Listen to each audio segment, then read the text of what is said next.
네, 안녕하세요. 보이스 오브 라이프의 이명수입니다. 오늘이 2월 12일인데요. 어저께는 되게 기쁜 소식이 있었습니다. 다 아시겠지만 봉준호 감독의 기생충이 아카데미상을 휩쓸었죠. 90 몇 년 만에 그 미국 외의 영화가 그 작품상을 받았던 것이라고 하는데요. 좀 대단합니다. 그래서 어저께도 보니까 TV 프로그램들에서 봉준호 감독을 이렇게 조명하는 그런 프로그램들을 보았는데, 봉준호 감독의 영화를 몇 편 보기는 했지만 자세한 내용은 잘 몰랐는데, 역시 재능과 노력과 운, 이런 삼박자가 다 맞아 떨어져서 아마 이런 좋은 성과를 내지 않았나 싶습니다. 운이라는 거는 다시 생각해보면 어쩌면 외부에서 뚝 떨어진 것이라기보다는 본인이 스스로 개척해낸 것도 있다고 생각을 해요. 새로운 시도를 할 때 주변에서 많이 반대를 했을 텐데, 그것을 결국 뚫고 나가서 이런 작품으로도 승부가 되는구나라는 것을 설득시킨 그 추진력, 또 그렇게 될 수 있게끔 하기 위해서 본인이 사람들을 설득하고 납득시키고 이해시키고 또 자기 편으로 만드는 어떤 처세술이라는 게 조금 부정적인 뉘앙스가 있습니다만, 결국 내 편으로 만들어 나가는 그런 리더십 같은 것들이 다 복합적으로 작용을 해서 굉장히 자랑스러운 이런 일들이 생기지 않았나 생각을 합니다. 네, 다시 한번 축하드리고요. 연대가 낳은 3대 유명인이라는 우스갯소리도 있는데, JYP 박진영이랑 그다음에 봉준호 감독이랑 또 백종원 씨, 그렇게가 연대가 낳은 3대 유명인이다라는 그런 유머도 있습니다. 오늘은 약간 주제가 좀 다르긴 한데요.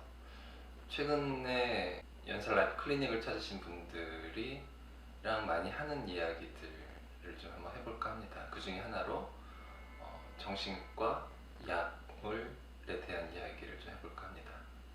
열이면 9 이상은 거의 대부분은 정신과에 와서 무언가 이렇게 나아지고 싶어서, 불편한 것이 해소되고 싶어서 도움을 청하시고, 꽤 많은 분들에게 이제 정신과 약물 치료를 권하고 또 처방을 하곤 합니다. 그럴 때 그 어느 누구도 마음 편하게 약을 받아들이시는 분들은 잘 없어요. 표현은 안 하시는 분들은 있을지언정 마음 한 곳에서는 몇 가지 걱정이 드시는 게 사실일 겁니다. 정신과 약은 안 좋다던데, 의존되면 어떡하지? 잘 끊을 수 있을까? 라는 것들이 이제 대표적인 거라고 볼 수 있습니다.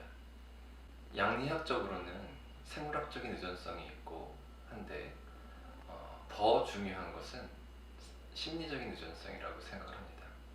심리적인 의존성은 이 약이 아니면 안 되는구나 라고 생각을 하게 되는 것을 말하는데요.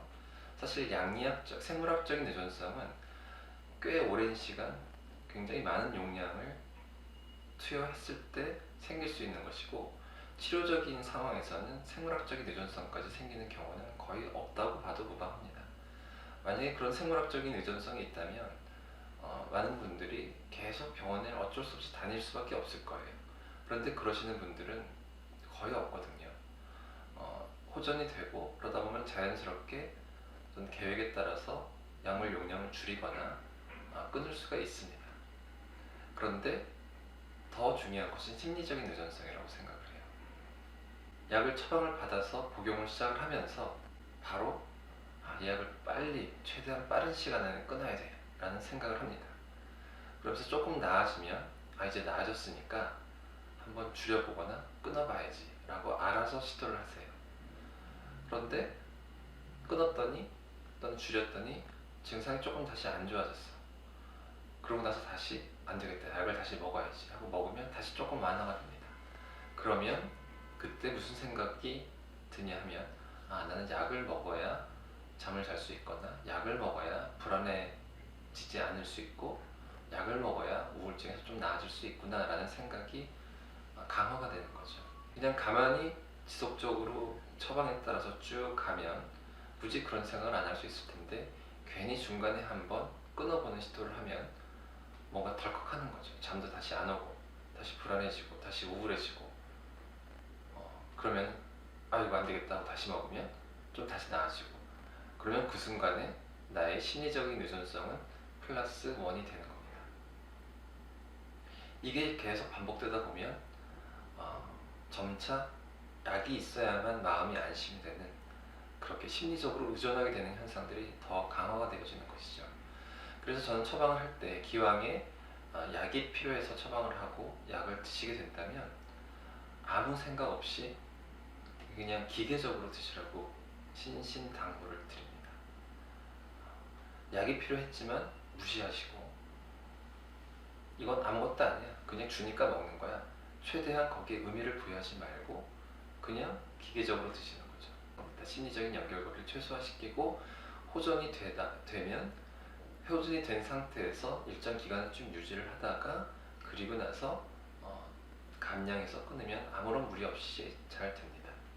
어느 정도 기간을 유지해야 하느냐는 그냥 이 정도면 될 것 같아 라고 감각적으로 직관적으로 이야기하는 건 아닙니다. 수많은 연구가 있어 왔고요. 그래서 우울이건 공황, 불안장애건 간에 그런 증상이 생긴 경우에는 이 정도 기간 동안의 약물 치료를 하고 줄여서 감량하고 끊는 것이 가장 예후가 좋고 다시 재발할 가능성을 최소화한다 라는 굉장히 많은 연구 자료들이 축적되어 있습니다. 그래서 그 기간을 권하는 거예요. 그러면 이런 의심이 들기도 합니다. 그럼 그 기간 동안 약을 먹다가 끊으면 다시 원래랑 똑같은 거 아니야? 라고 질문을 하시죠. 그렇지가 않거든요. 생리적인 밸런스가 맞아진 상태에서 우울증의 초기 치료 기간을 보통 6개월 정도로 권하고, 세계보건기구에서도 항우울제 6개월 지속 치료율이라는 지표를 만들어서 그거를 이제 국가별로 이렇게 비교를 하기도 합니다. 근데 6개월 유지율이 100%인 나라는 한 군데도 없어요. 우리나라뿐만이 아니라 다른 나라들도 6개월 정도까지 가면 처음에 약물 치료를 시작한 사람들 중에 한 15, 20% 정도만 유지를 하고 있지 7, 80% 이상은 약이 중단된 상태입니다. 이유는 여러 가지가 있겠죠. 좋아져서 좀 전에 말씀드렸던 것처럼 그냥 알아서 임의로 끊는 분들도 있을 거고, 진짜 좋아져서 치료적인 계획하에 생각보다 빨리 끊는 경우들도 있을 거고, 뭔가 어떤 불편함 때문에 증상이 좋아지지 않았음에도 불구하고 끊는 경우도 있고, 여러 가지 이유가 있겠습니다만 어찌됐건 6개월 치료를 유지하는 것, 호전된 상태에서 지속적으로 유지해 나가는 것이 이후에 재발을 막는 데 있어서는 매우 중요한 겁니다. 호전을 시키는 것도 중요한데 호전된 상태로 잘 유지하는 것, 이게 어쩌면 더 중요하다고 볼 수가 있어요.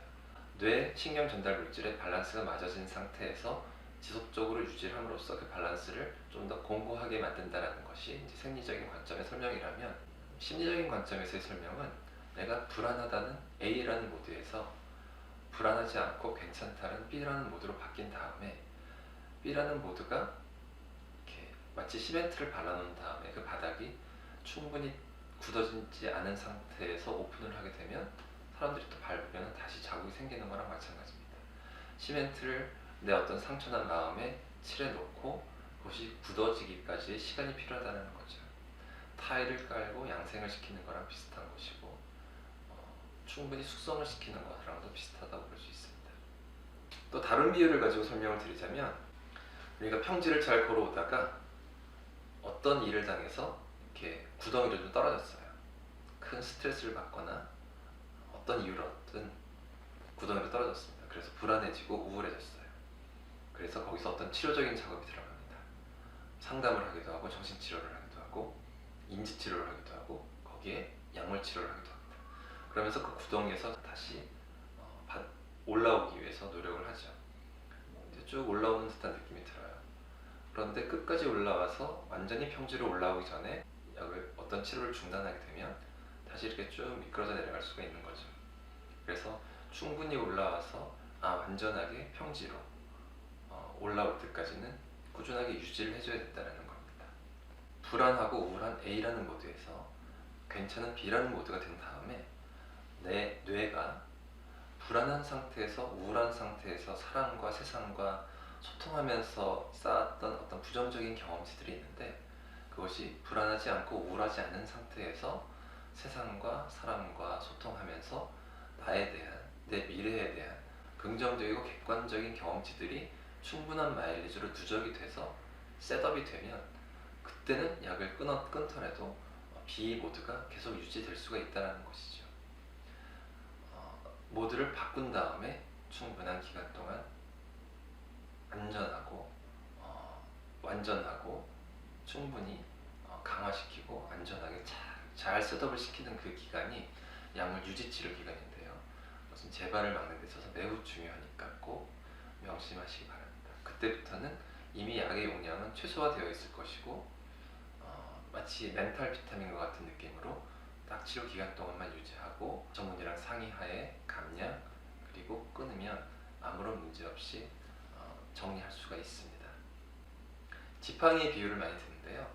우리가 길을 걸어가다가 발을 삐끗합니다. 뭔가 문제가 생긴 거죠. 스트레스를 받아서 우울해지고 불안해지고 잠도 잘 안 오고 이런 문제가 생긴 겁니다. 그러면 예전만큼 두 발로 빠른 속도로 잘 걸어갈 수가 없게 되죠. 다리를 다쳤으니까요. 그럴 때 필요한 건 뭘까요? 심하게 다치면 휠체어가 필요할 수도 있겠고 더 심하게 다치면 수술이 필요할 수도 있겠지만 일상적인 스트레스로 삐끗하는 경우에는 지팡이 하나 정도 있으면 이렇게 그래도 걸어갈 수가 있습니다. 약은 지팡이랑 같습니다. 내가 평지를 걸어갈 때 내 어떤 문제로 인해서 다리가 삐끗했어요. 그랬을 때 내가 전과 같은 속도로 잘 걸어갈 수 있게끔 도와주는 게 지팡이인 거고 그게 다리가 다 나으면 버리면 됩니다. 그때가 끊게 되는 거죠. 그런데 또 경우에 따라서는 누구나 굉장히 높은 경사를 만나게 되면 혼자서 막 올라가기가 힘들어질 수도 있습니다. 등산하시는 분들이 다 양손에 지팡이 들고 올라가시잖아요. 그것은 두 다리로만 올라가는 것보다 지팡이로 이렇게 의지하면서 올라가는 게 훨씬 더 쉽기 때문에 그런 거죠. 그래서 내 어떤 정신적인 질환의 문제가 아니라 누구나 어떤 종류의 큰 재난을 당하면 누구나 심적으로 불안해지고 심리적인 밸런스가 깨지게 됩니다. 마치 인생의 큰 장벽을 높은 산을 만난 거죠. 바위산을 만났을 때 그것을 두 다리로만 올라가기는 사실 쉽지가 않아요. 굉장히 비정상적인 상황에 대해서 내가 그것에 어려움을 느끼는 것은 정상적인 반응이라고 볼 수 있는데 그럴 때도 일시적으로 지팡이가 필요할 수가 있습니다. 정신과에 대한 정신과 약물은 내가 그것에 의해서 지배를 당하는 것이 아니고 과학적으로 만들어진 산물을 의사랑 상의해서 적극적이고 합리적으로 적절한 기간 동안 활용하고 끊으면 되는 그런 것이라고 받아들이시고 이해를 하시는 것이 내 문제의 크기를 최소화하고 최대한 빠른 시간 안에 해결할 수 있는 어떤 현명한 선택이라고 생각을 합니다. 시험하지 마시고요. 그럴수록 더 심리적인 의존성이 더 커질 수 있다는 것 꼭 명심하시고 잘 해나가시면 좋을 것 같습니다. 네, 오늘 보이스 오브 라이프는 여기까지 마치도록 하겠습니다. 감사합니다.